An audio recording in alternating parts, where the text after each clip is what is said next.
누가복음 14장 7절에서 24절 말씀인데 초대받은 자들입니다. 초대받은 자들. 누가복음 14장 16절 17절 말씀 같이 읽겠습니다. 누가복음 14장 16절 17절 같이 읽습니다. 이에 그분께서 그에게 이르시되 어떤 사람이 성대한 만찬을 만들고 많은 사람을 초대하고는 식사 시간에 그 초대받은 자들에게 자기 종을 보내 이르기를 오라 이제 모든 것이 준비되었노라 하매. 잠깐 기도합시다. 위대하시고 거룩한 주 하나님 감사합니다. 주님께서 은혜 보시고 올려서 이 시간도 주의 말씀을 선포할 때 주의 기름 부으심이 저희 속에 차고 넘치게 하시고 주의 성령을 충만케 하시길 간구합니다. 또 주의 영으로 말미암아 말씀이 저희 마음에 잘 믿음으로 결합하고 화합하도록 하시고 저희가 큰 은혜를 받도록 도우시길 간구합니다. 하나님께서 신이 말씀해 주시고 저희가 청종하게 하시기를 원합니다. 감사드리며 주의 성기도합니다. 아멘. 오늘 초대받은 자들, 초대받은 손님, 초대받은 자들. 오늘은 주님께서 초대받은 자들에 대해서 비유로 말씀을 해주신 본문입니다. 비유로 말씀해 주셨습니다. 주님께서 어떤 잔치집에 초대를 받아 가셨다가 그곳에 있는 사람들을 대상으로 초대받은 자들에 대해서 세 가지 진리를 말씀해 주셨습니다. 첫째는 7절부터 11절까지인데 초대받은 자들이 앉아야 할 자리입니다. 초대받은 자들이 앉아야 할 자리. 초대받은 사람들은 잔치집에서 가장 낮은 자리를 선택하라 이렇게 말씀해 주셨고, 두 번째는 잔치를 열 때 누구를 초청할 것인지 초청의 대상에 관한 말씀입니다. 이거는 손님이 아니라 초대한 사람, 주인, 초대한 주인에게 주님이 말씀하신 거죠. 첫 번째는 초대받은 손님들한테 주님이 비유로 말씀해 주시고, 그 말씀 끝나고 12절부터 14절까지는 이 잔치를 주관한 이 주인한테 앞으로는 잔치를 열 때 누구를 초청할 것인지 초청의 대상에서 말씀하셨는데, 우리가 잔치를 열 때 누군가를 초대하려면 대갚을 것이 없는 사람을 초대하라 이렇게 말씀하시고, 친구나 형제나 친족이나 부유한 이웃을 부르지 말고 가난한 자나 불구자나 다리 저는 자나 눈먼 자들을 잔치로 부르라, 식사 초대를 하라 이렇게 하셨습니다. 셋째는 15절부터 24절까지인데 어떤 사람의 잔치에 초청을 거부한 사람들, 초대를 했지만 오지 않는 사람들에 관한 말씀입니다. 초대를 했는데 안 왔으니까 그 사람들은 뭐가 되냐면 주님께서 그들은 맛을 보지 못할 것이다, 음식을 먹지 못한다 이렇게 말씀하셨습니다. 이 말씀은 하나님 왕국에 앉아서 주님과 함께 앉아 먹는 음식, 주님과의 교제에 관한 영적 진리로서 어린 양의 혼인잔치에 관한 말씀입니다. 왕의 부르심, 즉 주 하나님의 초청을 거부한 자들은 주님과 함께 먹을 수 없다는 겁니다. 우리 주님께서 일상에서 친히 겪은 이 간단한 사건을 예로 들어서 초청받은 자, 초청받은 사람, 초청받은 자, 초청하는 사람, 혼인잔치에 대한 위대한 영적 진리를 말씀해 주셨습니다. 오늘 우리는 이 본문을 통해서 주님의 말씀을 주의 깊게 듣고 마음에 간직하고 풍성한 열매를 맺는 성도되길 바랍니다. 주님께서 이 말씀을 듣는 모든 성도들에게 충만한 은혜와 복을 주시고 신선한 기름으로 기름 부어주시길 바랍니다. 우리는 하나님께 부름받은 사람들입니다. 주님 우리를 친히 부르시고 초청하셨습니다. 다 내게로 오라 이렇게. 이 음성에 순종한 사람들은 장차 저 하늘에서 다 이리로 올라오라 이 음성을 듣게 될 겁니다. 주의 초청을 거부한 이들은 주님께서 친히 준비하시고 마련한 것들을 조금 더 맛볼 수 없게 됩니다. 7절입니다. 14장 7절. 그분께서 초대받은 자들이 으뜸가는 자리를 택하는 것을 눈여겨보시고 그들에게 비유를 들어 말씀하시되, 주님께서 어떤 집에 초대받아서 현장에서 직접 목격하신 사건입니다. 초대받은 사람들이 각각 자신들이 알아서 이 상석으로, VIP석으로 말이죠, 으뜸가는 자리를 딱 택해서 앉았습니다. 지금 이곳 미국에서라면 좀 말이 안 됐죠. 여긴 예약문안이, 에티켓 문안이 해서 초대자가 미리 예약석과 지정석을 딱 정해줍니다. 잔치에 초대받으면 초대장에 아예 좌석을 적어 놓거나 현장에 와보면 티켓 달라 그래서 이미 자리마다 이름이 적혀 있는 경우가 허다합니다.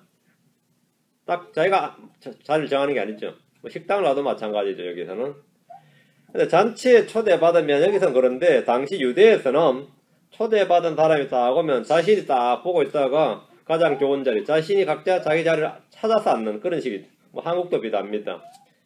각각 자기 자리를 정해서 앉았습니다. 초대받은 손님들이 각자 귀빈석이나 상석의 자리를 잡고 연회를 즐기는 것을 주님이 보셨는데, 주님이 다 그 모습을 보시고 나서 지금 7절에 보니까 이렇게 눈꼴 씌인 거죠. 한마디로 말하면 요즘은 아주 꼴값을 떠는 걸 딱 보신 거예요.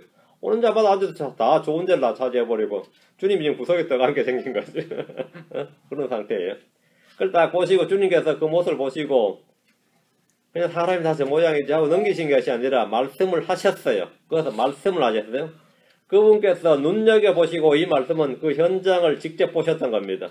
그리고 주님께서 그들에게 비유를 들어 말씀을 하셨는데 그게 8절 9절입니다. 내가 어떤 사람으로부터 결혼식에 초대를 받거든 가장 높은 자리에 앉지 말라. 그렇지 않으면 너보다 더 존귀한 사람이 그에게 초대를 받았을 때에 너와 그를 초대한 자가 와서 내게 이르기를 이 사람에게 자리를 내주라 하리니 그러면 내가 수치를 당하며 가장 낮은 자리를 잡게 될까 염려하노라. 제일 좋은 자리 딱 앉고 있는데 주인이 와가지고 VIP가 진짜 오셨으니까 좀 자리 비켜주라 그러면 그게 꼴이 말이 아니다 이 말이죠. 주님의 비유는 혼인잔치에 관한 겁니다. 주님은 제자들과 함께 가나의 혼인잔치에 참여한 적이 있습니다. 주님은 하늘의 왕국 비유에서 하늘의 왕국 마치 자기 아들을 위해 혼인잔치를 베푼 어떤 왕과 같으니라 이렇게 말씀하셨습니다. 왕은 사람들에게 자기 아들의 혼인잔치에 오라고 초청을 했습니다. 마태복음 25장에는 신랑을 기다렸지만 막상 신랑과 함께 혼인잔치에 들어가지 못한 어리석은 처녀들의 이야기가 나옵니다. 초대를 받았지만 거절한 것이 아니라 기다리고 준비를 했는데 막상 때에 준비가 되지 못해서 들어가지 못한 아주 비극적인 이야기입니다. 주님은 공생의 기간 동안 사람들로부터 왜 당신과 당신의 제자들을 함께 먹고 마시면서 금식을 하지 않느냐 이런 비난을 받으신 적이 있습니다. 그때 주님께서 신랑이 혼인방 아이들과 함께 있을 때 그들이 금식할 수 있겠느냐 그들이 신랑과 함께 있을 동안에는 금식할 수 없느니라 이러면서 주님께서 이 결혼잔치, 결혼 혼인 비유를 많이 말씀하셨습니다. 주님은 신랑입니다. 주님께서 여러 잔치 중에서 결혼식에 초대를 받거든 이렇게 말씀하신 것은 어린 양의 혼인잔치, 혼인 만찬에 연관된 비유이기 때문입니다. 만약 어떤 사람으로부터 결혼식에 초대를 받았을 때 너는 가장 높은 자리에 앉지 말라 이렇게 하셨습니다. 좌석을 정하는 것은 초대한 사람의 몫이지 초대받은 사람이 스스로 정하는 것이 아닙니다. 주님은 주인 행세를 해서는 손님은 주인 행세를 해서는 안 됩니다. 자신의 가치를 자신이 스스로 결정해서는 안 됩니다. 성경 말하기를 만일 어떤 사람이 아무것도 아니면서 스스로 무엇이나 되는 것으로 생각하면 자기를 속이나니 했습니다. 자신이 something이 되는 줄 알면 말이죠. 자기를 속이는 자다. 자기를 높이는 자는 교만한 자고 거만한 영을 지닌 자고 자기를 속이는 자란 겁니다. 마귀는 자기를 스스로 높이는 자입니다. 예수 그리스도는 자신을 스스로 낮추는 분이십니다. 우리는 그리스도의 마음을 품고 그리스도의 영을 지닌 사람들로서 그리스도의 본을 따라서 어디서나 언제나 자기를 낮춰야 됩니다. 스스로 자신이 무엇이나 되는 것을 여기는 것은 자기를 속이는 자고 교만하고 거만한 영을 지닌 자입니다. 잔치집에서 손님으로 가서 가장 높은 자리에 앉아있다가 더 존귀한 사람이 오면 초대한 자가 이 사람에게 자리를 내어주라 이렇게 하게 됩니다. 그 시각에 마땅한 자리가 없게 되면 졸지에 가장 낮은 자리를 잡게 됩니다. 스스로 자기를 높이는 자가 얻게 될 수치가 이런 것입니다.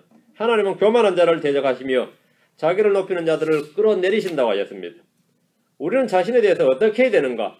우리는 자기 자신을 어떻게 생각하고 어떻게 여겨야 되는가? 그 자기와 자신에 대한 평가죠. 자신을 어떻게 생각하느냐? 이 시간 성경을 통해서 우리의 자아관을 간략하게 정리해 드리겠습니다. 우리가 우리 자신을 어떻게 생각해야 되는가? 세상은 자기를 사랑하라 그러죠. 자기를 신뢰하라. 자기를 높이고 자기를 존중하라 그럽니다. 자기를 사랑하라 이게 자애입니다. 자기를 높일 줄 알아야 된다. 이게 자존감이라고 그래요. 자존감. 자기를 믿지 못하면 누굴 믿느냐. 이게 자신감이에요. 이게 세상의 가르침이에요. 그 자기를 위해 살라고 말하고 가르칩니다. 근데 성경은 이런 가르침과는 정반대입니다. 세상과 성경은 항상 정반대예요. 우리는 성경을 통해서 세상을 보는 관점뿐만 아니라 자기 자신, 자아를 보는 영적 시각을 정확히 확립을 해야 됩니다. 성경은 자신을 낮추라고 합니다. 주님은 제자들에게 자기를 낮추고 어린아이처럼 낮추는 그런 자가 되어야 된다. 그런 자가 높임을 받는다고 하셨습니다. 자신을 낮추어 다른 사람에 복종하라고 말씀하셨습니다.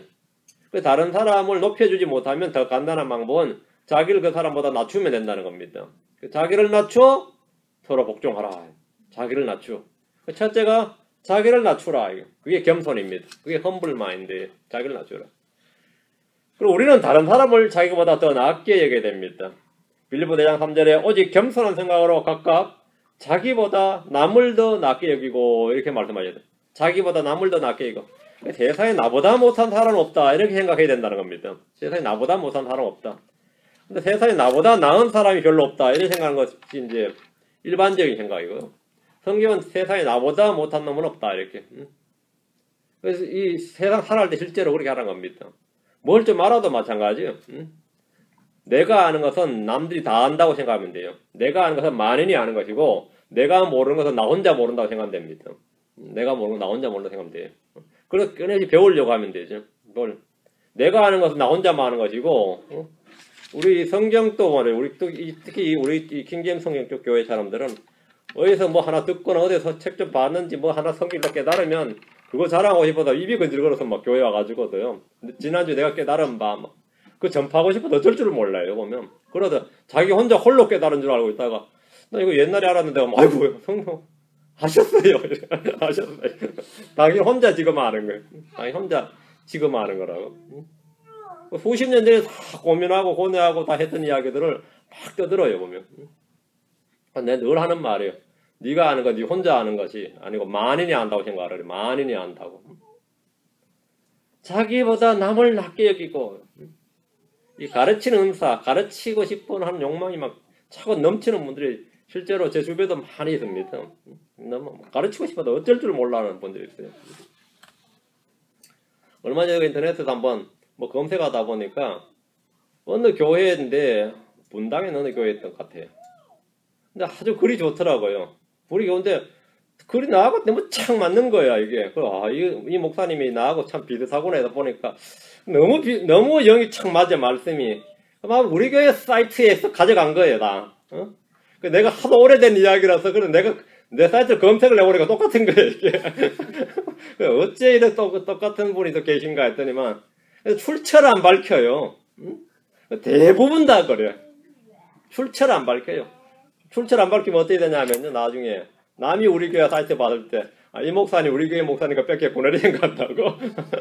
안 그러겠어요? 이 목사님 우리 교회 목사님 거 뺏겼구나 이렇게 생각할 거예요. 그래서 내가 그 짓은 좀 안 했으면 좋겠다는 생각이 들더라고요. 가져가는 건 괜찮은데 가져가는 건 괜찮은데 그게 그것도 도둑질인데 자신을 그냥 좀 더 낮게 보이고 싶어가지고 그런 짓을 해요. 자연스럽게. 그게 뭐 인간 본성입니다.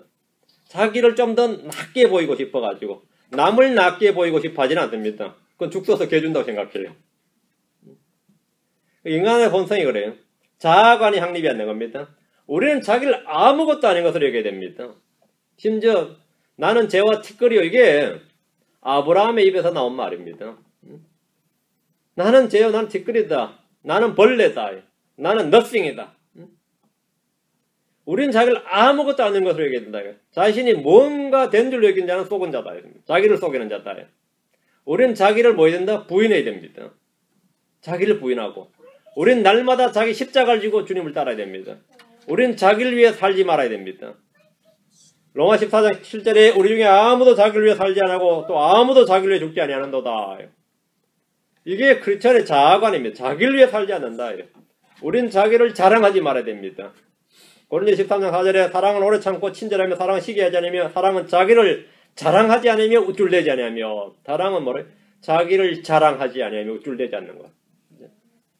이것이 크리스천의 자아관입니다. 우리는 자기를 추천하지 말아야 됩니다. 고린도서 10장 18절에 자기를 추천한 자가 인정받지 아니하고 주께서 추천하시는 자가 인정받느니라. 자기를 추천한 자가 인정받지 아니하고 자기를 추천하지 않는 자가. 제가 다른 건 좀 부족해도 믿음은 좀 있습니다. 이렇게 자기를 추천하는 사람이 있죠. 다른 건 제가 좀 없어도 스스로 은근히 자기를 추천하고 뭐 꼭 제가 해야 될 일이라면 뭐 저밖에 살 적임자가 없습니다. 이러시고 자기를 추천하지 말라고요. 추천하자 인정받지 않냐고. 우리는 자기를 사랑하지 말아야 됩니다. 자기 생명을 찾지 않고 자기 생명을 구원하려 하지 않고 자기 생명을 사랑하지 않아야 됩니다. 전부 뭐 하지 않아야 된다. 하지 않아야 된다. 이게 성경의 명령입니다. 성경의 자아관입니다. 마태복음 10장 39절에 자기 생명을 찾는 자는 그것을 잃을 것이요 나로 인하여 자기 생명을 잃는 자는 그것을 찾으리라. 마태복음 16장 25절에도 누구든지 자기 생명을 구원하려 하는 자는 그것을 잃을 것이요. 요한복음 12장 25절에 자기 생명을 사랑하는 자는 그것을 잃을 것이요. 자기 생명을 찾는 자, 자기 생명을 구하려 하는 자, 자기 생명을 사랑하는 자는 그것을 잃을 것이요. 이것이 자아에 관해서 우리가 어떻게 해야 되는가 합니다. 우리는 사람들의 영광과 칭찬과 존귀를 구하지 말아야 됩니다. 요한복음 5장 44절에 너희가 서로 존귀를 받고 오직 하나님으로부터만 나오는 존귀는 구하지 아니하니 어찌 믿을 수 있겠느냐. 서로 존귀를 받고 서로 영광을 취하고 서로 인정하고, 그렇죠? 우리는 자신을 그리스도 십자가에 못 박힌 자여 죽은 자로 여겨야 됩니다. 이것이 그리스도인의 자아관입니다. 자기를 높이지 말라요. 자기를 높이지 말라. 다시 누가복음 14장 옵니다. 10절입니다. 오직 내가 초대를 받거든 가서 가장 낮은 자리에 앉으라. 그러면 너를 초대한 자가 와서 내게 이르기를 친구여 더 높은 데로 올라가라 하리니 그때 내가 너와 함께 음식 앞에 앉은 자들 앞에서 영예를 얻으리라. 주인이 사람을 높여주니까, 그렇죠? 이렇게 되라는 거예요. 그러니까 초대받은 사람이 스스로 자리를 잡을 때에 가장 낮은 자리에 앉으라는 것이 우리 주님의 말씀입니다. 자신을 낮추면 초대한 주인이 와서 친구여 더 높은 데로 올라가라 이렇게 말할 때 영예를 넣습니다. 요즘은 사람들이 각자 자신을 알리고 드러내놓고 높이고 존재감을 과시하면서 자신이 뭔가 된 줄로 이렇게 보여주는 시대, 보여주려는 시대입니다. 누가 나를 알아주기 전에 먼저 자신을 알려야 한다고 생각합니다. 우리 주님은 가장 크게 되고자 하는 자는 모든 사람들의 종이 되어야 한다고 말씀하셨습니다. 야고보 4장 10절, 베드로전서 5장 6절. 야고보 4장 6절, 베드로전서 5장 6절.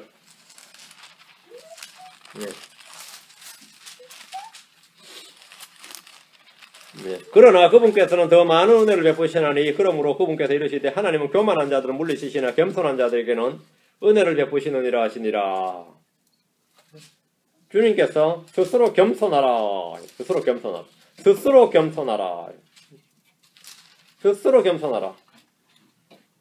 남이 나를 낮추어 버린 것은 모욕을 받고 수치를 당하는 일입니다. 자기를 낮추는 일은 겸손이고 주님의 은혜를 입는 일입니다. 베드로전서 5장 6절. 그러므로 하나님의 강한 손 밑에서 스스로 겸손하라. 그리하면 정하신 때에 그분께서 너희를 높이시리라. 스스로 겸손하라. 스스로 겸손하라. 우리 주님의 핵심 가르침 중에 하나가 이겁니다. 스스로 겸손하라. 우리는 자신을 낮추고 겸손하게 복종할 때 하나님은 정하신 때에 그를 높이십니다. 다시 11절 누가복음 14장 11절. 누구든지 자기를 높이는 자는 낮아지고 자기를 낮추는 자는 높아지리라 하시니라.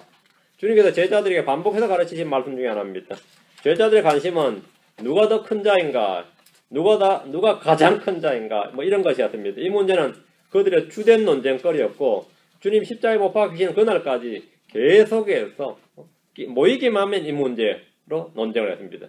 그때마다 주님은 이렇게 이 말씀을 하셨습니다. 자기를 높이는 자는 다 낮아지고 자기를 낮추는 자는 높아지리라. 12, 13절입니다. 그 뒤에 그분께서 또 자기를 초대한 자에게 이르되, 이번엔 초대한 자, 주인에게 말하는 겁니다. 이제 대상이 초대받은 사람이 아니라 자기를 초대한 자에게 이르되, 내가 점심이나 저녁을 만들거든 내 친구나 형제나 친족이나 부유한 이웃을 부르지 말라.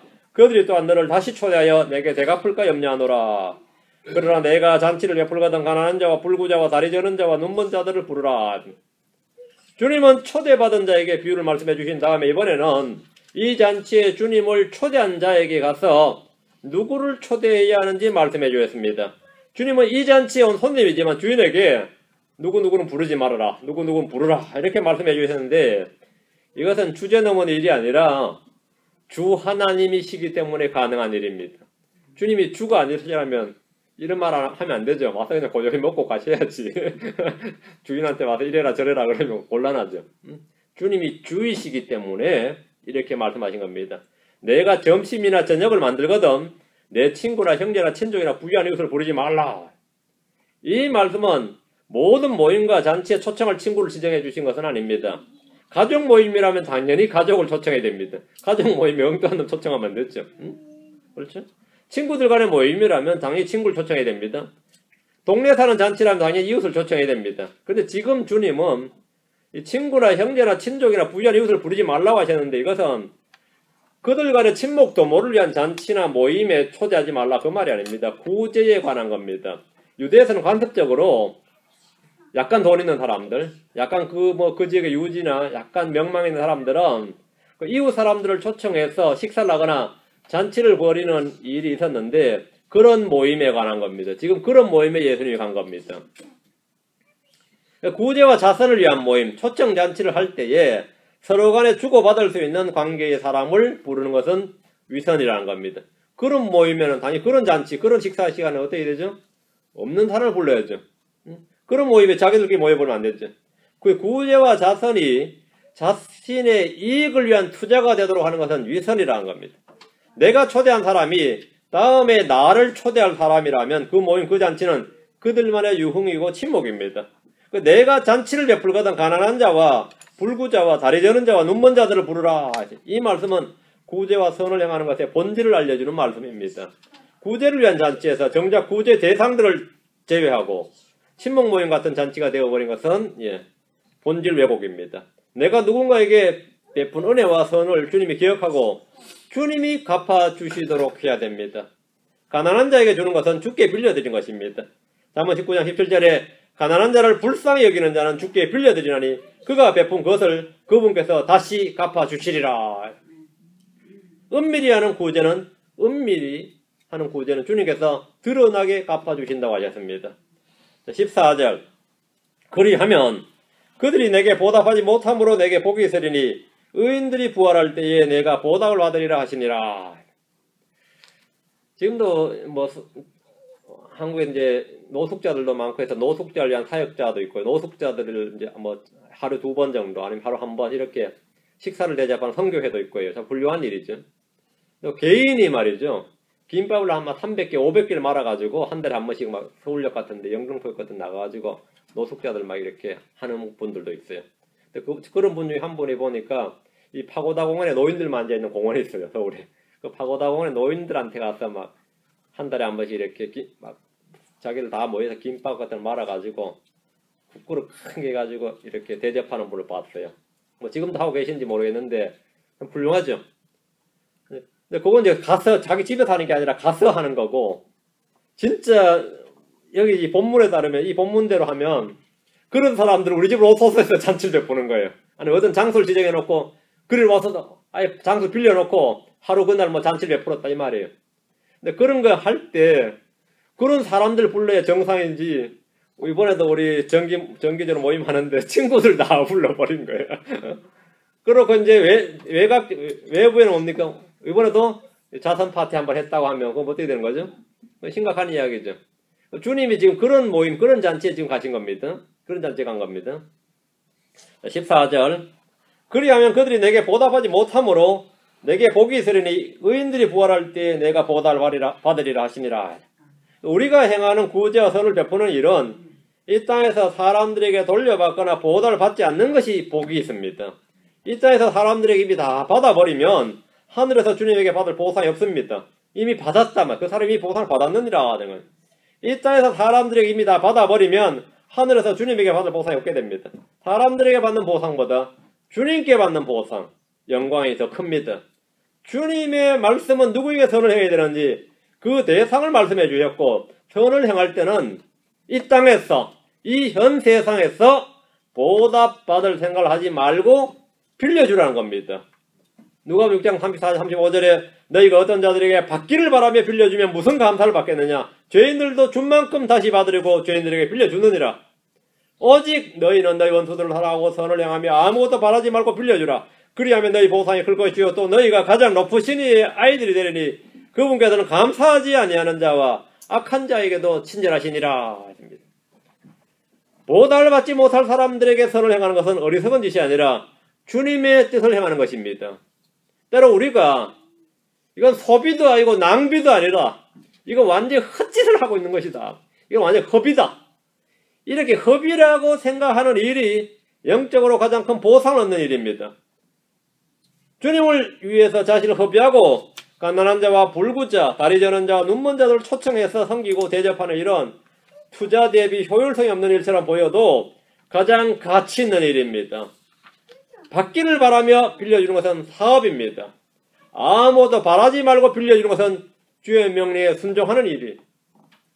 받을 걸 생각하지 않고 빌려주는 것은 주의 명령에 순종한 일입니다. 땅이 아닌 하늘, 현 세상이 아닌 다가올 세상을 준비하는 것으로 영적 지혜고 복입니다. 성경 말하기를 의인들이 부활할 때에 내가 보답을 받으리라. 누가 보답해 줍니까? 의인들의 부활은 주님의 공중재림 때 있습니다.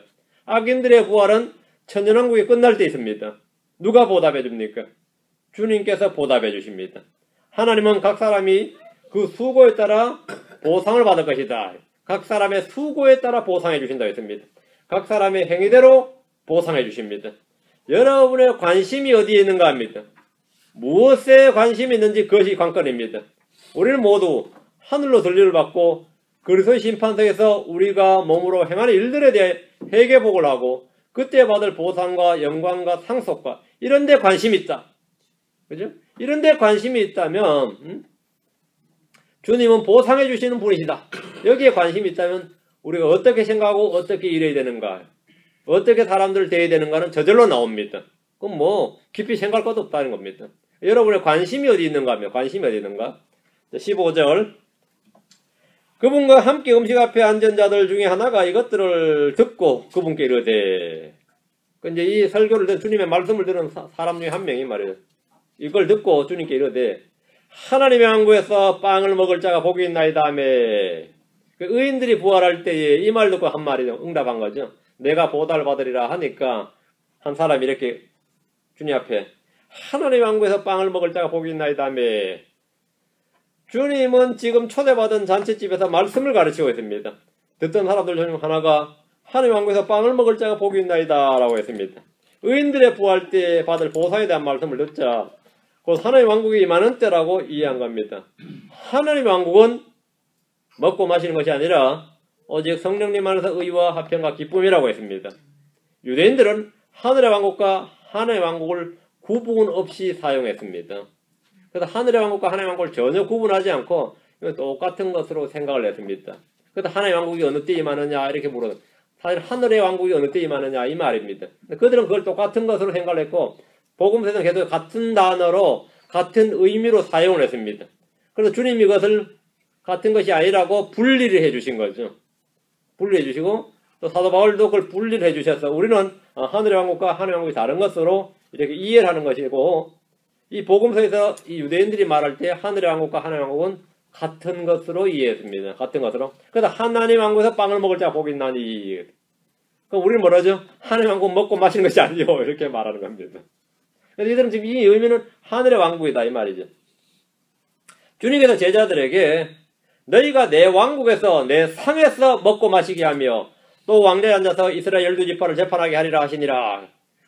왕국에서 내 상에서 먹고 마신다. 이건 하늘의 왕국을 말합니다. 그렇죠? 그러니까 하늘의 왕국에서는 먹고 마시는 것이 있습니다. 이 왕국에서 먹을 때는 복이 있습니다. 메시아 왕국에서는 하늘의 왕국과 하나님의 왕국이 함께 있습니다. 16절 17절 이에 그분께서 그에게 이르시되 어떤 사람이 성대한 만찬을 만들고 많은 사람을 초대하고는 식사 시간에 그 초대받은 자들에게 자기 종을 보내 이르기를 오라 이제 모든 것이 준비되었노라 하며, 주님은 하늘의 왕국에서 빵을 먹을 자에 대해서 말씀을 해주셨습니다. 누가 하늘의 왕국에서 빵을 먹고 누가 복이 있는 자인가 이 말입니다. 16절부터 24절까지는 왕국으로의 초대입니다. 왕국에서의 식탁, 주님과 함께 먹을 자들. 하늘에서 벌어지는 혼인식은 휴거된 성도들만이 참석할 수 있습니다. 부활해서 하늘로 들림받은 구약 성도와 신약 성도와 공중으로 들림받은 환란 성도들은 저 하늘에서 혼인잔치에 참여할 겁니다. 하늘에 가야 하늘에서 혼인잔치에 참여할 수 있습니다. 주님과 함께 먹고 마실 수 있습니다. 본문은 주님과 그분의 성도들이 하늘에서 내려와서 땅에서 벌어지는 혼인 만찬입니다. 어떤 사람이 성대한 만찬을 만들고 오라고 했는데 이 부분은 이제 마태복음 22장에 보면은 하늘의 왕국 비유에서 잔치를 베푼 어떤 왕의 비유를 통해서 분명하게 알 수 있습니다. 다만 누가복음에서는 주님께서 어떤 사람이 이렇게 말하고 마태복음에서는 왕이 자기 아들을 위해 이렇게 말했죠. 여기서 어떤 사람이 이렇게 언급하고 왕이나 아들이나 신부나 혼인에 대해서는 전혀 언급이 없습니다. 그냥 혼인잔치, 성대한 만찬을 베풀었다 이렇게 나오죠. 이곳 본문에는 잔치와 초대한 사람과 초대받은 사람에 대해서만 언급합니다. 본문은 하나님 왕국에서 빵을 먹는 자에 대한 주님의 답변이기 때문에 이 구절들이 메시아 왕국에 관한 비유임은 분명합니다. 하나님은 많은 사람을 초대했습니다. 자기 종들을 보내서 오라 이제 모든 것이 준비되었노라 이렇게 말씀하셨습니다. 이것이 복음입니다. 오라 모든 것이 준비되었노라 이게 복음이에요. 오라 너희가 와서 준비하라 이게 아닙니다. 모든 것이 준비되었노라. 종교는 do죠. 복음은 done입니다. 모든 것이 준비되었노라. 모든 것이 준비되었노라. 너희들은 오기만 하면 된다 이거죠. 오기만 하면 된다. 구원은 모든 것이 준비된 잔치에 초대받는 겁니다. 주님께서 모든 값을 치르셨습니다. 주님께서 모든 일을 다 이루셨습니다. 주님께서 모든 것을 다 준비하셨습니다. 주님은 자기 종들을 보내서 오라 이렇게 부르십니다.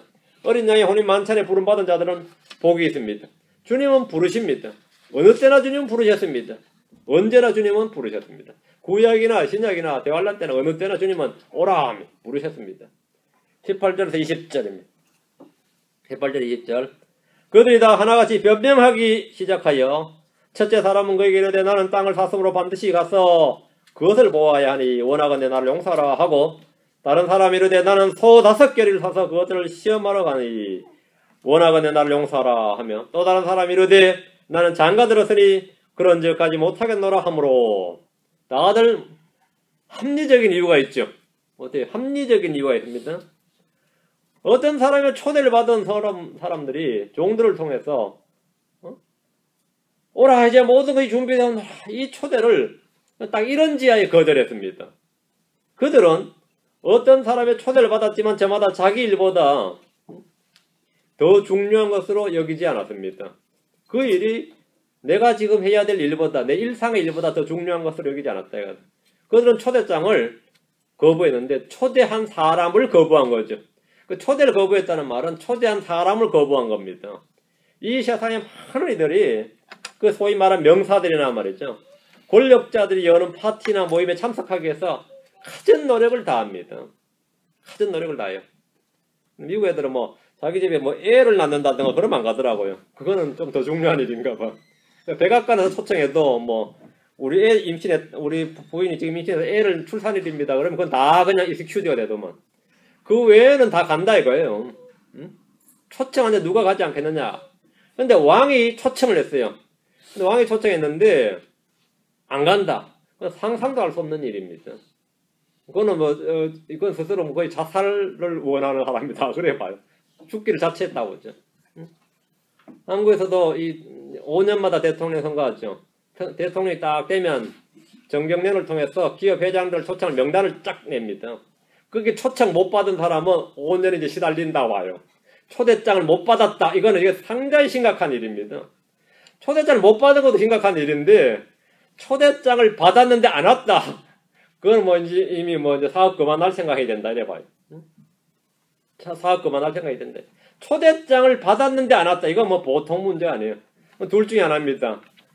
이 사람이 권력자가 완전히 등신이거나, 이거 완전히 힘이 하나도 없는 허수아비 권력자라는 뜻이거나, 아니면 이 사람이 나는 이 사람, 거의 사업 포기했다는 말이에요. 근데 어떤 사람이 초청을 했는데 지금 거절하는 사람이 거절하는 이유가 너무 간단해요.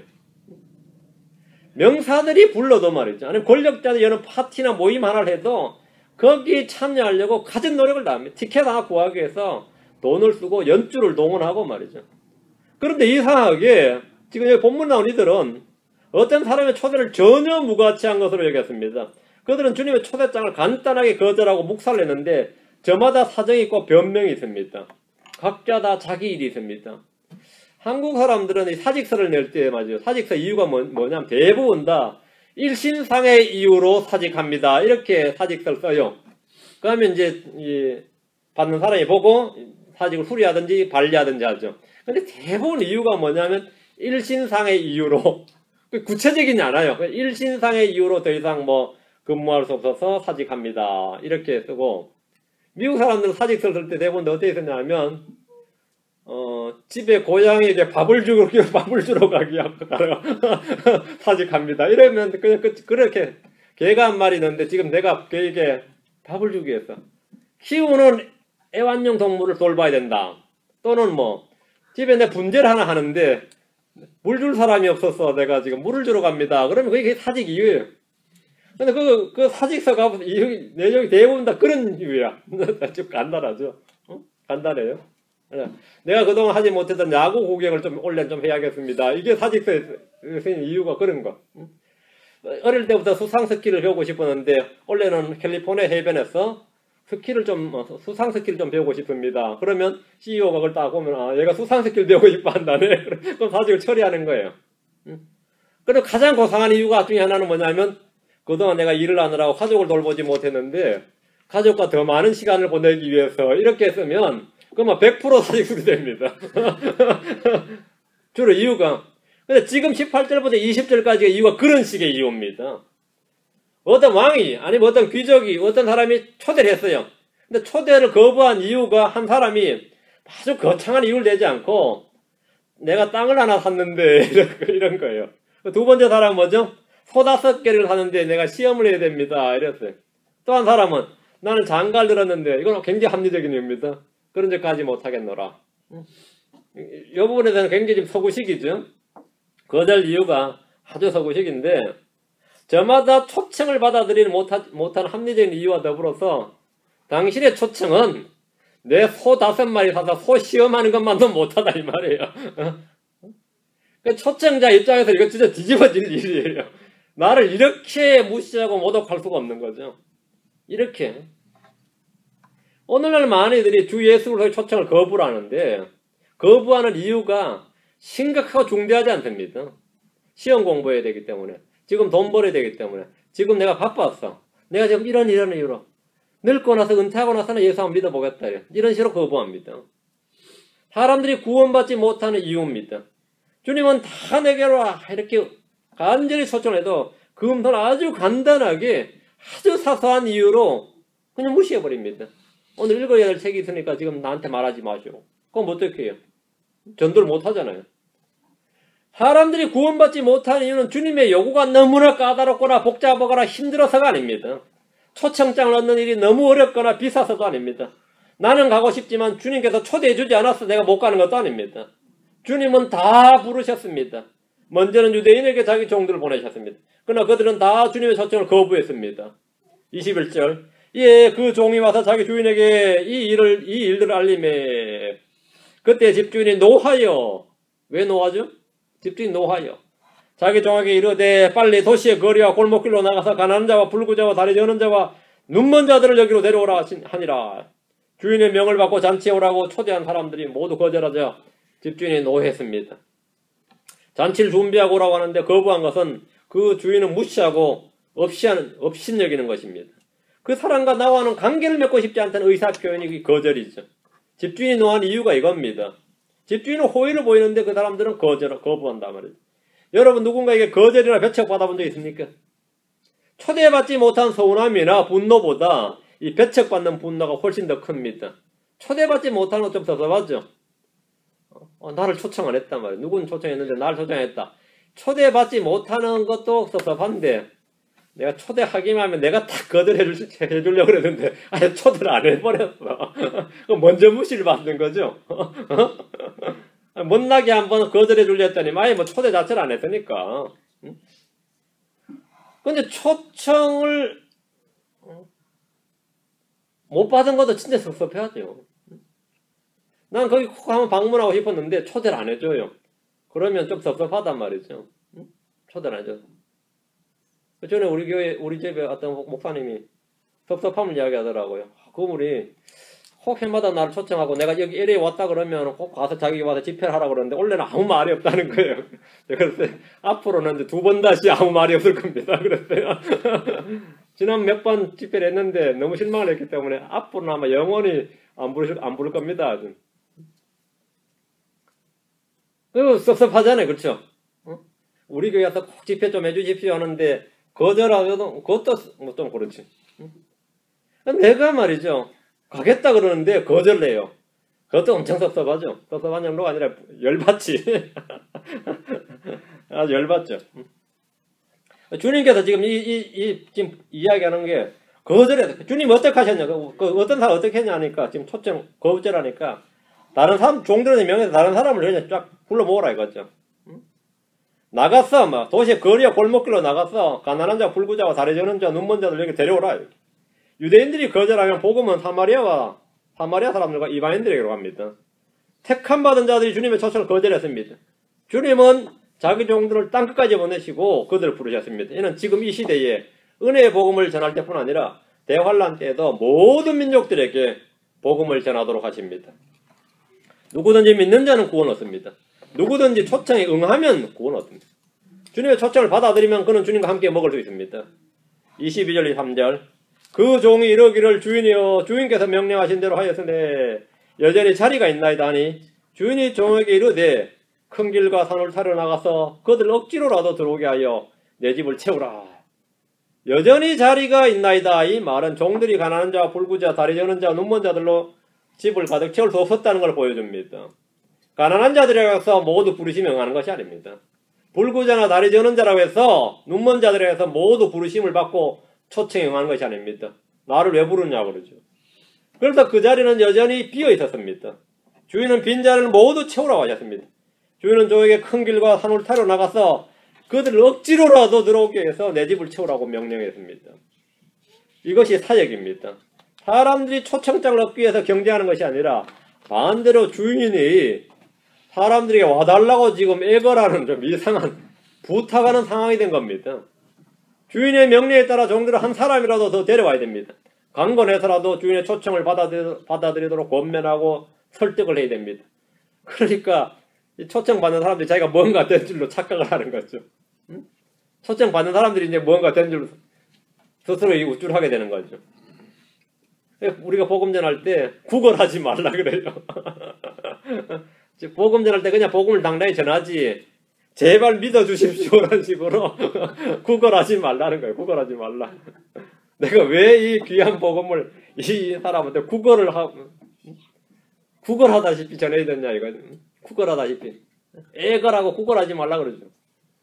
주인의 명령에 따라 종이 한 사람이라도 전하려다 보니까 지금 말이죠. 한 사람 더 데려오려고 하다 보니까 제발 나와 함께 가주시지요. 뭐 제발 잔치집에 가주시지요. 이 꼴이 난 거죠 지금.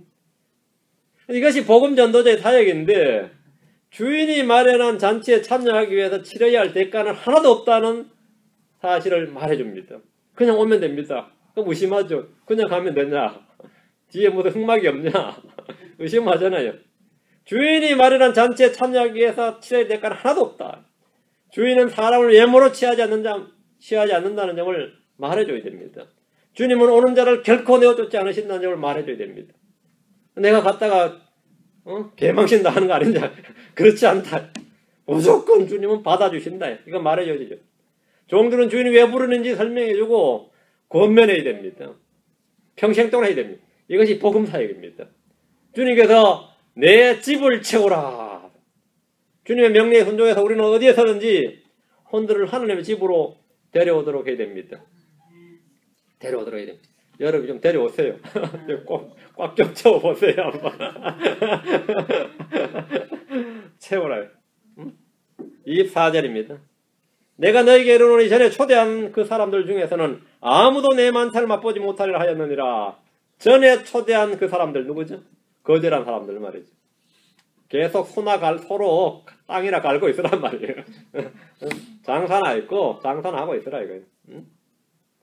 잔치집에서 하나의 왕국에서 먹을 자가 복이 있다고 한 어떤 사람이 주신 주의 말씀입니다. 왕국에서 주님과 함께 빵을 먹을 자는 그분의 부르심과 초대에 응답한 사람입니다. 주님과 함께 먹고 마시기 위해서는 주 예수를 영접해야 됩니다. 주님의 복음을 믿는 것이 초대에 응하는 것입니다. 주님은 잔치집에서 복음을 전하셨습니다. 잔치집에서 복음을 전하셨습니다. 이제 잠깐 기도합시다. 어때? 잔치집 분위기 망친 것 같아요? 어떤 것 같아요? 주님께서 이 사람들 식사에서 소화가 잘 됐을 것 같습니까? 주님께서 잔치집에서 복음을 전했습니다. 위대하시고 고로하신 주 하나님 아버지 감사합니다. 하나님께서 은혜와 복을 위해서 오늘도 이 전한 말씀 성도들이 잘 듣고 잘 받고 또 믿음을 잘 결합할 수 있도록 하시고 은혜와 복을 많이 얻게 하시길 간구합니다. 주님께서 저희가 어떻게 해야 될지 말씀해 주셨는데 들은 바 말씀을 잘 순종할 수 있도록 도우시옵소서. 감사드리며 주의 성기도합니다. 아멘.